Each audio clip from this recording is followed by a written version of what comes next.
got sent these from Dovecraft, and so I was like, right, I want to have a go. So I've used one of the paper pads already, and then I've used, for the sample card, I've used the Lots of Love pad with the washi tapes and the gorgeous, I'm sorry, can we check these out, sprinkles. Look at these, how cool are these? And this birthday stamp from ages ago, and this is a card that I saw from Mixed Up Crafts. And then today I thought we'd use the Love to Craft, again the same paper pads, but the Buds and Blooms one, and then this one, which you probably would have seen, but look how cool, look at those little lemon slices, how cute are they? So I'm using those. So we're going to go shaker in the side 2 panels. So this is the card. So I've done mine, and it is quite small. It looks very small to me, but it measures, when it's flat like that, it measures 5 by 7. And that's what I wanted. I wanted something that fitted in a 5 by 7 envelope. So on this card, I have used, as I said, the Lots of Love paper pad. And then I've also used some of the little sprinkles. So I'll just put behind a little window. And then this, again, this is another Mixed Up Craft inspiration. So she did a video about shrink plastic. Now, I haven't used shrink plastic since I was a child. You know, when you used to get them pre-printed, you used to colour in the back and then stick them in the oven on a baking sheet. Well, she was showing how to do it with the Sizzix clear shrink plastic, and she stamped on the front with Stays On ink, and then coloured on the back, left it dry for a bit, and then coloured on the back with coloured pencils, and then used a heat gun. I was like, my mind was blown. I didn't realise you could use a heat gun. So I was like, this is fantastic. So I was like, I'm going to have a go. So I ordered some shrink plastic. I meant to get the clear stuff. However, I managed to get white. But it's fine. I'm having a whale of a time. I'm having a whale of a time with it. So I've used this stamp. So that's what it started off as. This is an old stamp. Had this for years. The Dovecraft Happy Birthday stamp, and it's one of these gigantic, you know, really nice big sentiments. I stamped it with Stays On ink onto some white shrink plastic, and then I just cut round it roughly and then heat gunned it, and that's how it turned out. So it's gone from being about 3.5 inches by 1.5 down to being 1.5 by 3/4. And I was like, I like that. Look how cute that is. And it hasn't gone completely flat, because this is one of my little test ones. This die here that I'm hoping to use on the front is a In Love Art Shop die. So don't forget to use Iced Images, which will get you 20% off.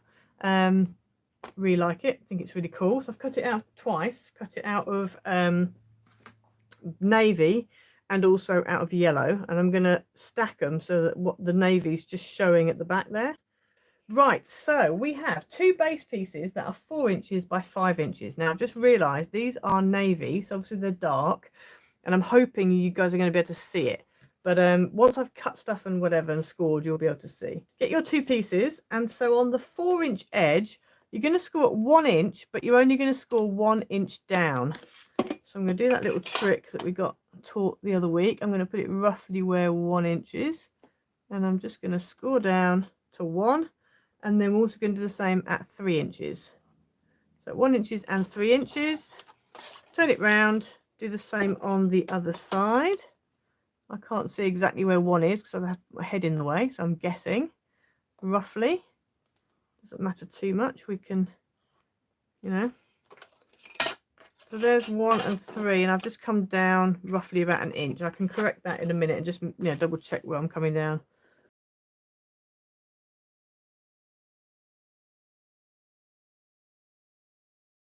Now you can use your trimmer for the cutting bit, but I'm not going to, because I don't really think it's going to cut as well as I want it to. So I'm going to use a cutting mat, Stanley knife and metal rule. I think that's going to work out easier. Right, so what we need to do is where we've just scored down, I'm just going to make a mark 1 inch down, just so I know definitely where 1 inch down those 2 score lines is. So 1 inch from the top, or it was the top, make a little mark. Now in pencil you're not going to see it very well, and then you're also marking up 1 inch. So you just want to know where the edge of that, where the inch, you know, the inch ends, sort of thing. and then I'm going to take my craft knife and join up those two marks and then cut along there. So cut from one score line and stop at the next score line like that, and do the same on the other side. I'm turning it round because I can see where my score lines are, otherwise my score lines are below the ruler and I can't see where to stop. So like that. Okay, so that's, you've got like an H, you're making like an H, and then along that cut line you're going to measure halfway at 2 inches, make a mark, and the same on the bottom cut line and make a mark at 2 inches, and then join the two up together and again cut between those two cut lines, just that center section, just straight down the middle like that. So you end up with that, which is kind of what you use for a never-ending card basically. This was the cool thing about Sam's card. She'd basically used what they use for a never-ending card and made it into a different kind of card, and I thought it was quite cool. So we're going to repeat those same things onto this one.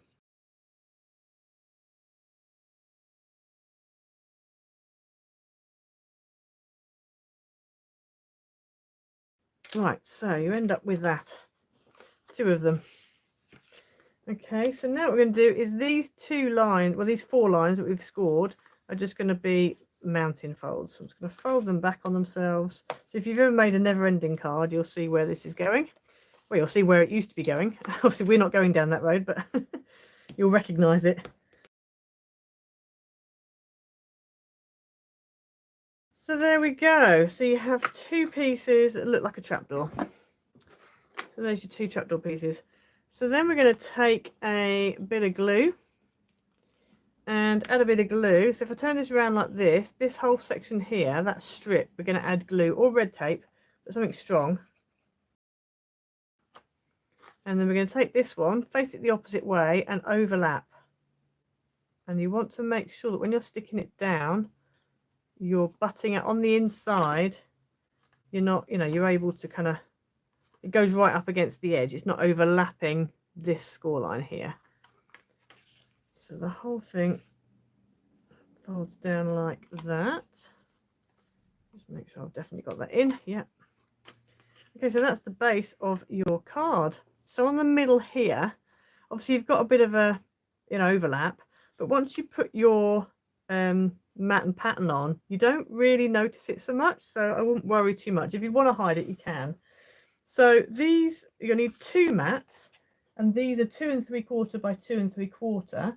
Then you need 1 pattern that's 2.5 by 2.5 and 1 white that's 2.5 by 2.5. So the pattern's obviously going to go on the front like that, and this one is going to go on the back. So I'm going to go ahead and stick those down. There we go. And then as long as you keep it like that, you can see where you want to decorate. So I'm going to decorate these 3 pieces and these 3 pieces. I'm not doing anything else on the back. If you want to do stuff on the back, you can, but I'm not. I'm just sticking to those 3 and those 3. So in total, you need 4 pattern pieces that are matte pieces.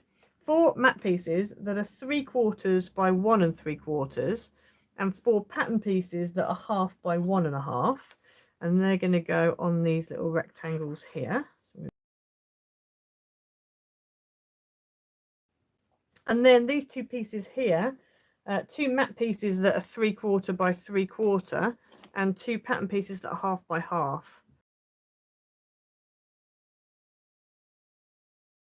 So now we've got these panels here. So we need 2 matte pieces that are 1 3/4 by 2 3/4, and 2 pattern pieces that are 1 1/2 by 2 1/2. So they're going to go on there, and I've also done 2 acetate panels that are just slightly smaller than 1 1/2 by 2 1/2, because they will go behind these pattern pieces in a minute. So what I'm going to do is I'm going to cut out, so I'm going to cut out, I'm going to stick my pattern onto a mat first, and then I'm going to cut these out. And I found these little flower dies, and these were from Kokorosa Studio. It was like a nesting flower set, and I thought it'd be quite nice to have little flower apertures. So I'm just going to cut like 1 there and 1 there, I did originally, in my mind last night when I was feeling adventurous, I was thinking about putting like a little border and stuff, but that's a bit too adventurous, so I'm not going to do that. So I'm just going to stick these together, and then I'm just going to cut all the layers together. So I'm just going to go ahead now and die cut a little aperture out. So I'm going to do like that, and I'm going to try and leave enough of a gap between them that I can put foam tape. And I'm going to use that silicone foam tape that's kind of clear, because it's the best stuff I've got, and I like the fact it's clear. Then my two pieces, I'm going to leave them there because I can see them. And then on the back here, I need to stick this acetate on. So I put my little dies on the sides, I don't lose them. Right, I'm going to use some red tape, I think, and I've got some super thin red tape, which is perfect. Could use normal tape, but I'm going to use red, and I think I can get away with just doing a line of it all the way round the outside of the acetate, as long as I stick right to the edge. Now, one thing that I did do on my other card was I actually made another panel. So with the one I did what I'm doing now, but then what I did was I cut another piece of what would be the mat card, and I stuck it on. I used it at the back, so that then when you stick your sprinkles on, you can stick your sprinkles on top of this panel here, which just makes it a little bit easier to work out where things are. But obviously this time around I'm not going to be able to do that, so this is going to be interesting. So I think what we're going to do is if I lay that on there, and I think I'm just going to need to put like a pencil mark round the outside. Just do corners for now. And then I know where my foam tape needs to go. Right, so there's one done. And then we need to do this one.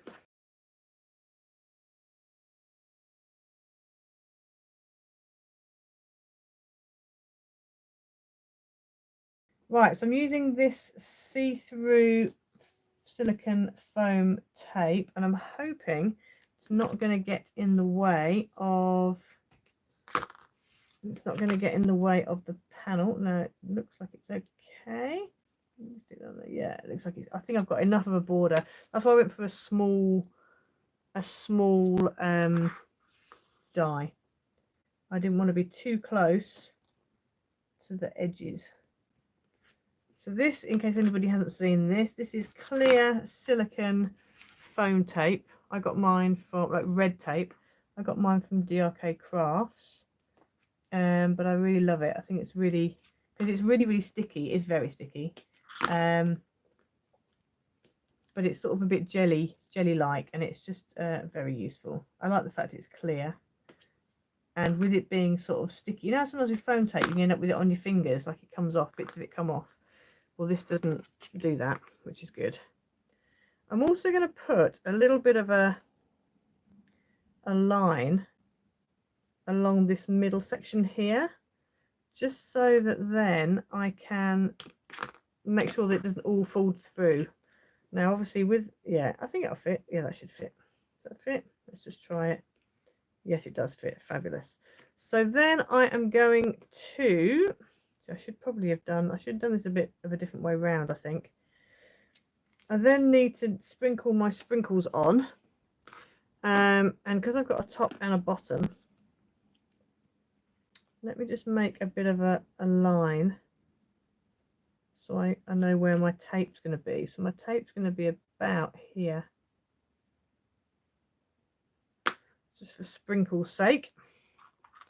So I'm going to sprinkle a bit on. Now last time, let me get my little spatula. I didn't want to just tip it, so I used my little spatula thing that I use for weeding vinyl, and this has worked quite nicely. So I've just kind of scooped out bits and stuck them in, and I flattened them as well because I didn't want to, you know,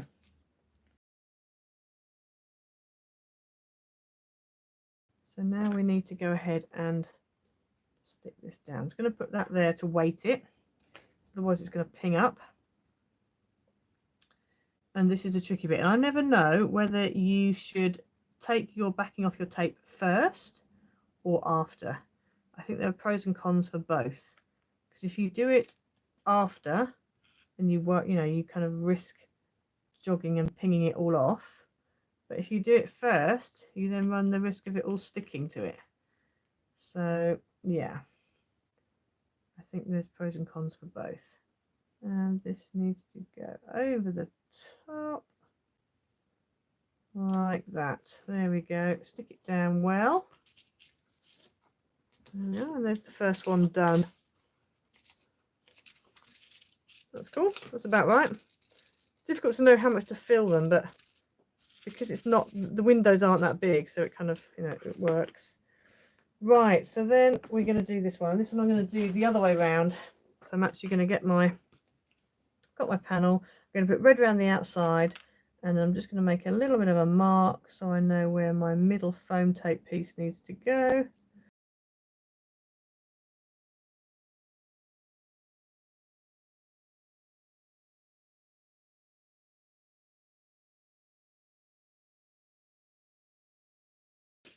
There we go. So that's those two done. So the right side is slightly fuller than the left, but anyway, never mind. I have some flowers here we could use, but I'm probably not going to use those.